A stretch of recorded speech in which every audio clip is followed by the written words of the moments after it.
Honorable Chairman sir, I am standing with tearful eyes. உங்களுக்கு எனது கண்ணீர் வணக்கம். Tamil Nadu is facing very serious situation, panic situation. ஒரு ஹத்ராத் வழக்குக்காக இந்த நாடே கடுமையாக அதிர்ச்சிக்குள்ளாக்கிய ஒரு ஹத்ராத் வழக்கு. தினம் தினம் ஒரு நிர்பயா வழக்கை தமிழ்நாடு சந்தித்துக் கொண்டிருக்கிறது. தினம் தினம் ஒரு நிர்பயா. இது சட்டம் ஒழுங்கு சம்பந்தப்பட்டது அல்ல. நாட்டின் மக்களை காப்பாற்ற வேண்டும் என்பதற்காக தமிழ்நாட்டிலே பெண்களுக்கு பாதுகாப்பு இல்லாத நிலை இருக்கிறது.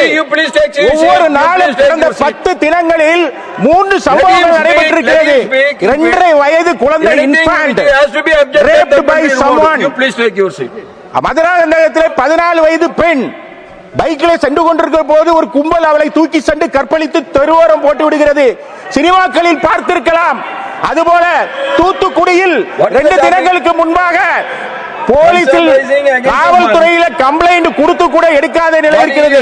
இது சட்டம் ஒழுங்கு சம்பந்தப்பட்டதல்ல, பெண்களின் மாண்பு சம்பந்தப்பட்டது. காக்க வேண்டிய கடமை இந்த அவைக்கு இருக்கிறது. மணிப்பூரிலே பெண்களுக்காக கலக்குகிறவர்கள், மனம் இறங்குகிறவர்கள் தமிழ் பெண்களுக்காக தயவு காட்ட மாட்டீர்களா? இந்த அவை மணிப்பூருக்கு இங்கிருந்து ஒரு குழுவை அனுப்புகிறது. ஏன் தமிழ்நாட்டுக்கு அனுப்பக்கூடாது? மகளிர் ஆணையத்தை அனுப்புங்கள், இந்த நாடாளுமன்ற குழுவை அனுப்புங்கள். அங்கு நடைபெறுகிற அநியாயங்களை, பெண்களுக்கு பாதுகாப்பு இல்லாத நிலை இருக்கிறது. அந்த நிலையை மாற்றுவதற்கு நீங்கள் நடவடிக்கை எடுக்க வேண்டும். வழக்கிலே நாடாளுமன்றம் அவ்வாறு செய்திருக்கிறது. அதுபோல வழக்கிலே நாடாளுமன்ற உள்துறை செயலாளர் அறிக்கை பெற்றிருக்கிறார். ஏன் தமிழ்நாட்டுக்கு மட்டும் கேட்க மாட்டேங்கிறீங்க? தமிழ்நாட்டில் நடைபெறுகிற பெண்களுக்கு பாதுகாப்பு இல்லாத நிலை இருக்கிறது.